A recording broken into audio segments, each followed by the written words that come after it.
ஒரு வழியாக வந்து கிறிஸ்டியானாக்கு எக்ஸாம்லாம் முடிஞ்சிருச்சு. ஸோ ப்ளே மேலே கான்சென்ட்ரேட் பண்ணலாம் அப்படின்னு சொல்லிட்டு அந்த ஹாலுக்கு வெளியில் உட்காந்து எல்லாத்தையும் ரிஹர்ஸ் பண்ணிகிட்ருக்கா. அப்போது அந்த தேட்டருக்குள்ளேருந்து பயங்கரமான சவுண்டு கேட்குது.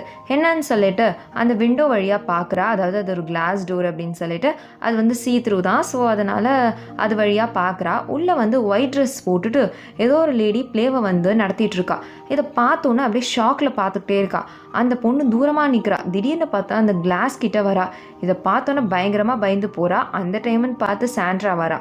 உள்ளே யாருனா இருக்காங்களான்னு கேட்டால் இல்லை, டோர் லாக்கில் தான் இருக்குது, உள்ளே யாருமே இல்லை அப்படின்னு சொல்லிட்டு சாண்ட்ரா வந்து கிறிஸ்டியானாவை உள்ளே கூட்டிகிட்டு போகிறா. இப்போ இவங்க 2 பேருமே வந்து ப்ராக்டிஸ் பண்ணுறாங்க. பிகாஸ் இவ தானே லீட் ரோல் ப்ளே பண்ணுறா. அதனால வந்து இவளை வந்து தனியாக வந்து ட்ரெயின் பண்ணுறா.